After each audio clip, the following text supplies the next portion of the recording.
let me tell you another story that's a little closer to my heart. I was working as a vice president of strategy for a company, for a technology company, and I had a group working for me. We had a staff meeting, an executive staff meeting with the CEO when we were introduced to a new software tool called Crosspoint. Now, the idea behind Crosspoint is that you can track the hours that engineers are working on different projects, so you can allocate the engineering costs for the different projects. And the CEO at that time and the CFO insisted that we're going to start using Crosspoint. Now, I had just come off of my PhD dissertation after I learned that bureaucracy kills creativity. And here we get yet another layer of bureaucracy. Now I need to have the engineers start reporting their time, everything, what they do, what project, what part of the project they worked on. And so I opposed. I told them I don't think it's a good idea. I know that bureaucracy kills creativity. And it was to no avail. It was as if I was talking to myself. Nobody wanted to hear about it. We're going to use Crosspoint and this is it. And I insisted. And the CEO insisted, but at the end of the day, he was the CEO and he made it very clear. I'm the CEO and this is what I said we're going to do, so we're going to use Crosspoint. At that point, I knew that I lost that battle. I was still hoping not to lose the entire war, and so I was hoping that at least my team would not be subject to it, because my team only worked on one project. That didn't work either, so my team was going to report on Crosspoint as well. So what do?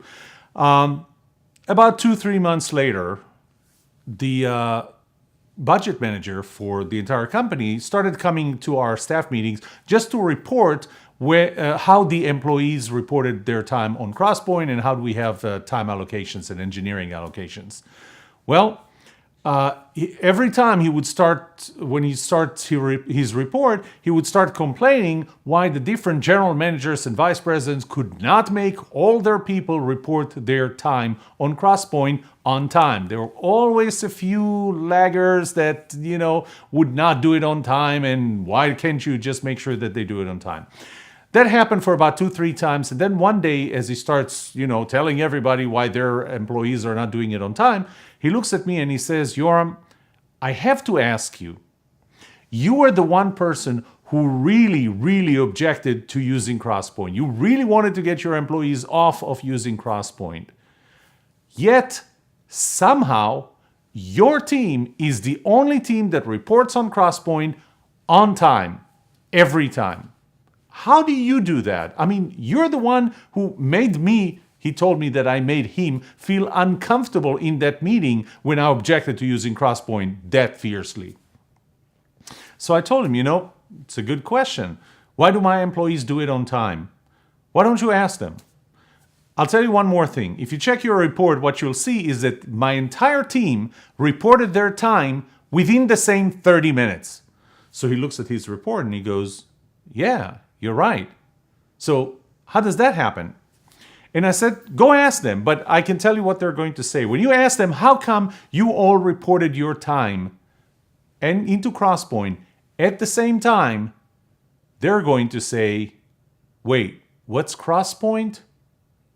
So he looks at me and he starts smiling, because what he realized was my employees were not reporting their times on Crosspoint. They didn't know what Crosspoint was. I knew exactly what they were working on. So I, in my role as a leader, was to shield them from all the, pardon my language, all the crap in the organization and let them do their stuff. As a leader, my role was only to let resources come in, nothing else. I did all of the bureaucracy for them. And that's why they didn't have to enter their time into Crosspoint. And I managed to eliminate bureaucracy from my team.